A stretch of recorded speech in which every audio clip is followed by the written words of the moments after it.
okurigera habiryo bahangwa empingambi y'abatura eretire amataka gabo gaho mu rwezo ubwo itaka ryo rwezo rukugumana rushuma ombeshara ahabwe mitunga kiretera abantu baza kuhinga omubishara ngo noho harukweza abantu abamo na muno abalimi abakene bekwasa ngo ne basirimuka yifu ne bahabwo kuba ne bahondera itaka lyabwe lyarugerenka ayirugurwe ryorwezo so ntunihira abantu bayija this time round kugamba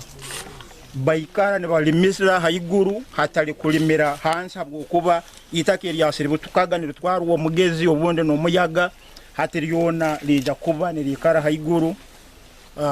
li tasirimukiriye fo hifo mukisanga abatura babangwirwe ahamiringo erumu okwarikira ebinyansi omisiri okutera emifurege n'emicika hamwe no kubyara imiti n'ebinyansi ebirakwatitaka obutatwarwa mitunga otireho kurinda orwezo omataka gabo marukinge ningo kwalira so atorutoru toche gwawe nuza kwijanura ati ngo kwitakalira open haliya nuza kuteme binyasi nokora ki nobyalira higuru okwalira nahabwenje no kujangwa enjura yanegwa amiza gali kugwa ahansi gatayi kirahitaka henyine ekiba kweta nibacyeta mu rujungu ni njira ni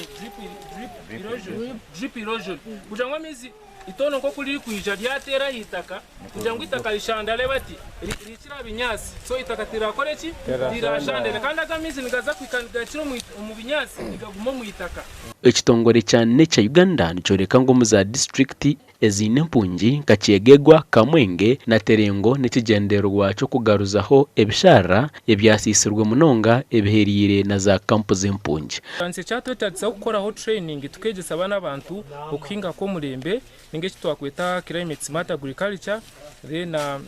ndijo okuhingita okwesita kakurunji ninge kitweta mu rujungu sustainable land management hamwe no kuhinga imiti ninge kitweta agroforestry so bano bantu eshanje nicyetaga tubegesezo practices kugira ngo babase kumanage ngitaka rya higuru rero ba reducing concentration y'itaka rya hansi ninga itakeri ryo mu bisharo ninga mu wetlands abatura binji bariyo no barwana okuhinga mu bishara bagumize ngo neheza batarukumanya ngo rwezo rukaruga omataka gabo rwashuma ombeshara ngo kandi hati bahindura ahampinga y'amataka gabo gabasa kugaruza mu orwezo gashakwa Filipo Maranjara.